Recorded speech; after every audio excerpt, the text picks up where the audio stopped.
Bonjour, ravi de vous retrouver. Nous sommes de nouveau sur le plateau Thé au Café. Souvenez-vous, la semaine dernière, nous étions à Lyon en compagnie de Laurent Gérard et vous avez beaucoup aimé cette balade dans les rues de Lyon en sa compagnie. Merci d'avoir regardé si nombreux l'émission. Qui est sur le plateau aujourd'hui? C'est la première fois que nous le rencontrons. Regardez, si vous avez aimé Emmanuel, vous aimerez Manu. Mais oui, c'est Manu Payet qui est avec nous ce matin. Bonjour, bonjour Manu Payet, vous venez me rejoindre. Est-ce que ça érotise la scène?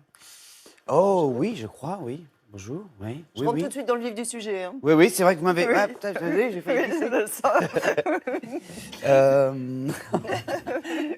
Oui. Oui, certainement. Oui, certainement. Oui. Je ne m'étais pas dit ça comme ça. Ça marche mais mieux maintenant que vous certainement. faites de la scène? Depuis Oui, 10 ans. bien sûr. Ouais. Bien sûr. De toute façon, moi, il a fallu des blagues, hein, depuis tout petit. Hein. Ah, ça c'est un mode de séduction. Oui. Oui, en tout cas, c'est une parade, je ne sais pas comment appeler ça, mais oui, ça peut aider, oui. Ça et la guitare. Hein. Jusqu'au 31 décembre, peut-être voir plus, parce que ça marche plutôt bien, ça frétille bien, là. Ouais. C'est au Théâtre de l'Œuvre. Et vous êtes seul. Ça faisait 10 ans qu'on ne vous avait pas vu seul sur scène. C'est vraiment un one-man show, stand-up. C'est très minimaliste, il n'y a pas de décor. Et vous êtes là face au public et vous tchatchez. Parce que ça, c'est vrai que la tchatch, ça vous connaît. C'est comme ça, d'ailleurs, que vous avez démarré à la radio. Hein. Exactement, ouais. Emmanuel, alors c'est un prénom en fait complet, hein, c'est votre prénom, hein, Manu évidemment, c'est le petit surnom. En fait, il est très à la mode, hein. Chapeau, c'est vous qui l'avez remis à la mode. Hein. Ben, écoutez, je suis content. Alors, ça a un peu plus de gueule quand même depuis les dernières présidentielles, il faut dire ce qu'il y a, mais Manu, ça faisait un peu pour moi, un peu mec qui se fait consoler par Renaud quand il s'est fait larguer, quoi. Emmanuel, voilà, c'était un peu plus, je sais pas, c'est un peu plus joli, c'est un peu plus long à dire. C'est classe. Ça veut dire Ouais. quelque chose, Oui. c'est de l'hébreu. Prénom quand même du président, c'est quand même. Prénom hein. du président. Ouais.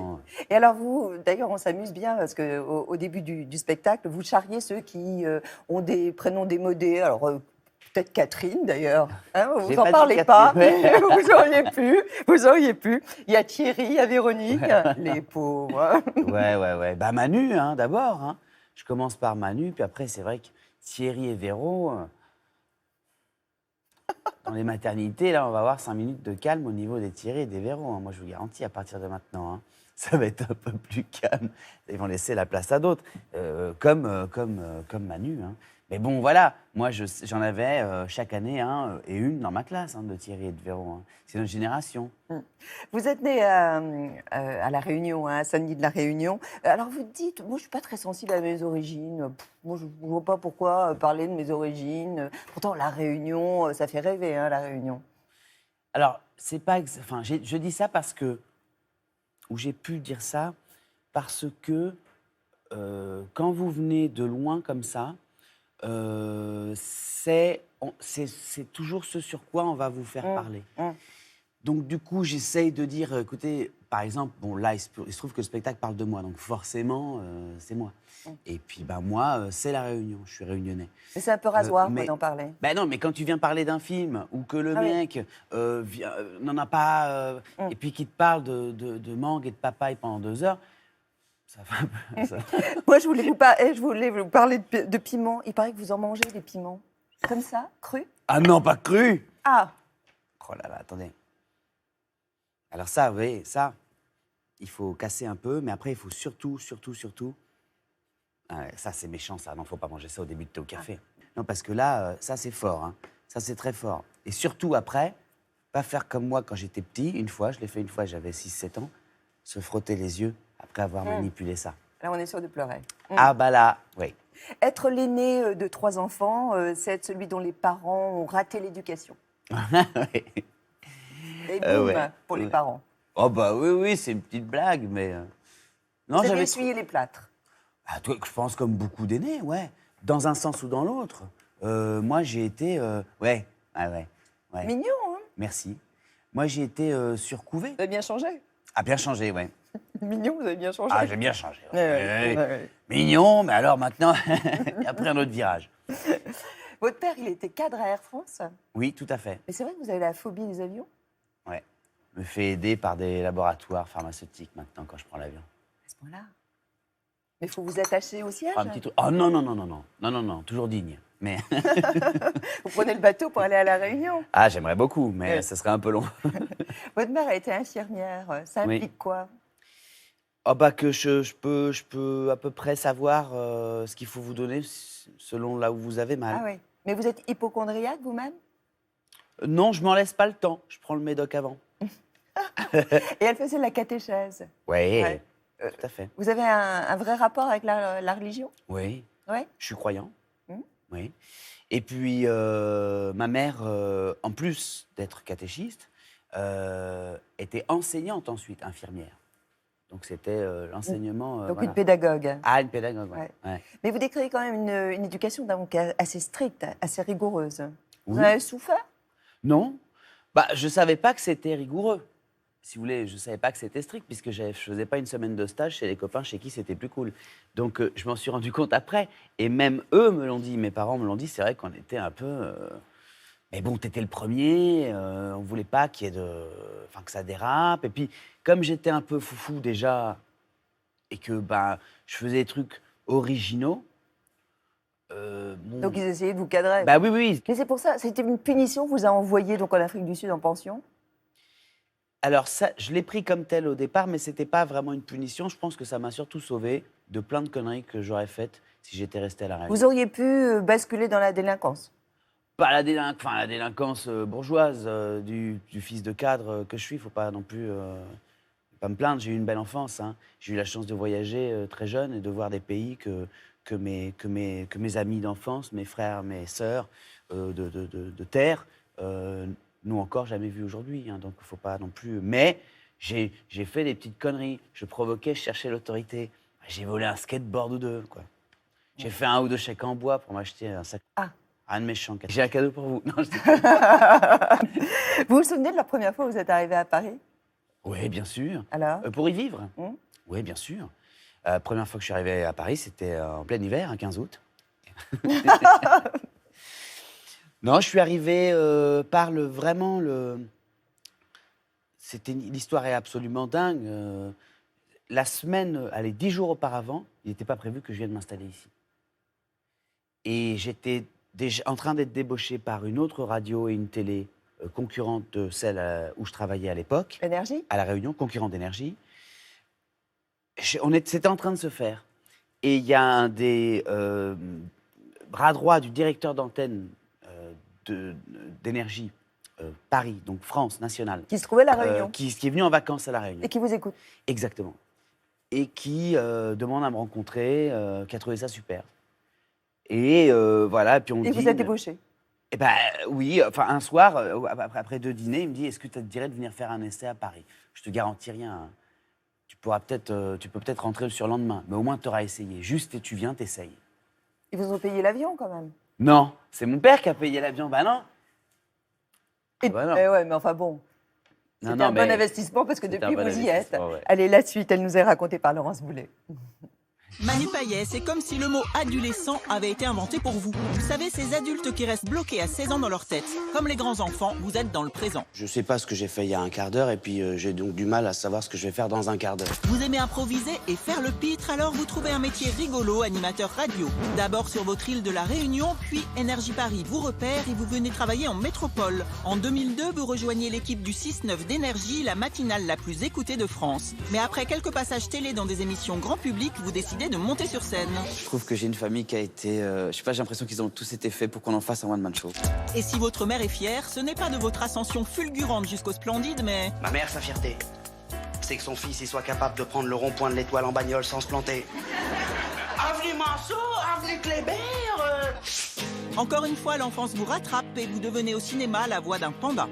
Je vous assure, maître, je renoncerai jamais! Et oui, vous ne voulez pas renoncer à votre nouveau terrain de jeu, le grand écran. Vous vous faites remarquer dans Coco de Gad Elmaleh. Hip hip hip! Hurrah! Hurrah! Hurrah, oui, car vous enchaînez les comédies populaires. Ça fait combien de temps qu'on n'a pas fait l'amour? Je dirais entre 10 minutes et un quart d'heure. Avocat complètement obsédé, mais aussi animateur radio déjanté. On va partir en tournée. Enfin, chez les gens. Et ce n'est pas un hasard si vous incarnez souvent des personnages particulièrement immatures. Vous faites vos débuts au théâtre aux côtés de Jean-Pierre Mariel. Excusez-moi, mais je ne peux pas, surtout là, avec tout ce monde. Du coup, vous quittez les planches et passez derrière la caméra. Dans votre premier long métrage, vous êtes encore un éternel adolescent. Mais pour votre dernier spectacle, vous avez décidé de remplacer Manu par Emmanuel. C'est pour nous faire marrer ou parce que vous avez fini par gagner en maturité? Oh, cette tête. Ça vous fait bizarre de revoir ça en 1 minute 30? Ah oui, c'est dingue. Vous dites quoi? Vous dites je pas l'ai mal, pas vu chapeau? Ou non, je me dis regarde quand même, parce que voilà, arrête de tourner la tête, ça a quand même un peu de gueule, donc regarde. Regarde et lève la tête. Qu'est-ce que vous avez appris de vous maintenant que vous avez 40 ans? Bah, que je suis encore capable d'arriver en retard pour enregistrer cette émission, mais que je sais mieux m'excuser. Ah ben c'est pas mal, c'est un gros progrès, ça. Ah bah, peut-être. Enfin, il faudrait faire un travail sur le reste. Voilà. Il y en a quand même qui ont cru en vous. Ça, quand même, vous avez un peu la baraka, parce qu'il y a eu quand même Max Guazzini, il y a eu Gad Elmaleh qui vous a demandé de faire sa première partie, il y a eu Dominique Farrugia qui a été votre producteur. Ouais. Est-ce que ça contribue à donner confiance? Nécessairement, non? Oui, ça contribue à donner confiance, mais à la fois, ça ne débarrasse pas immédiatement du sentiment, parfois, de l'imposteur qu'on peut avoir. Ah, toujours. Surtout quand... Ben, à l'époque, en tout cas, quand toutes ces personnalités, quand tous ces gens formidables et talentueux sont intervenus dans ma vie, ont croisé ma vie et qui sont restés un peu dedans, j'y sont quasiment tous toujours, d'ailleurs, tu te dis... T'as envie de leur dire, écoutez, je vous aime beaucoup. Est-ce que vous êtes sûr, là, que vous voulez faire ce stop par ma vie pas continuer la vôtre, parce que je vais vous prendre un peu de temps. Il y a un côté conte de fées? Il y a un côté conte de fées, ouais. Oui. Ça fait 10 ans que je la cherche, celle-là. Moi, je vous ai beaucoup aimé dans Un début prometteur. Ah, merci. Donc, d'Emma Lucchini, c'était sa première réal. Et en fait, là, on apprend à mieux vous connaître, c'est-à-dire la face même sombre de vous. Alors, on vous connaît pétillant, zébulon, trublion, un peu clown, etc. Dans les comédies, on en a vu beaucoup. On sait que vous êtes capable de ça, mais on sait moins que vous pouvez être aussi dans le drame et dans des rôles de composition. Là, vous aviez pris, je crois, 10 kilos. Vous avez une voix, une intonation extrêmement différente. Enfin, on sent qu'il y a un vrai travail, quoi. Vous tendez à aller vers ça, désormais? J'ai beaucoup aimé qu'Emma vienne me choisisse, moi, pour interpréter ce Martin. C'est le nom du personnage. Moi, je suis un fan de cinéma, de toute façon, et de tous les cinémas. Je vois beaucoup de choses très différentes. Après, il a pu m'arriver de travailler autant pour une comédie que pour le rôle de Martin, parce qu'il y a des moments de comédie qui doivent être vraiment réglés et minutés. Si je dois renverser cette tasse, c'est toujours l'exemple que je donne, mais, en vous parlant ou en allant me saisir d'un piment, il faut que je la fasse tomber. Bon, tu ne peux pas le faire tout le temps pareil, hein, peut-être pas même du premier coup. Martin, c'était pareil, mais c'était plus intérieur. Et ça a donné effectivement ce personnage que je suis très fier, pour lequel j'ai bossé. Alors c'est vrai que je m'étais mis un peu plus de pression parce que y avait le clown triste à montrer plus que l'autre, plus que celui qu'on connaissait avant. Donc je m'étais mis une pression, je voulais réussir. Ouais, voilà, cette tête, elle est dingue. Je voulais réussir le pari, ne pas décevoir Emma. Je jouais, parce qu'il est sur la photo, sur l'autre partie de la photo, avec son père, avec Fabrice Lucchini, dont ma mère a une statue dans son jardin. Donc la barre était quand même très haut. Ouais, Oui. la barre était très haute. Et je suis très, très fier, et vraiment, je le remercie encore. On est restés très amis, Emma et moi. Dites-moi, vous êtes bilingue anglais? Ah oui, je peux vous redire tout ce que je viens de vous dire en anglais. Bon. Par exemple, la carrière d'Omar Sy, ça c'est quelque chose qui vous tente, ça vous fait rêver?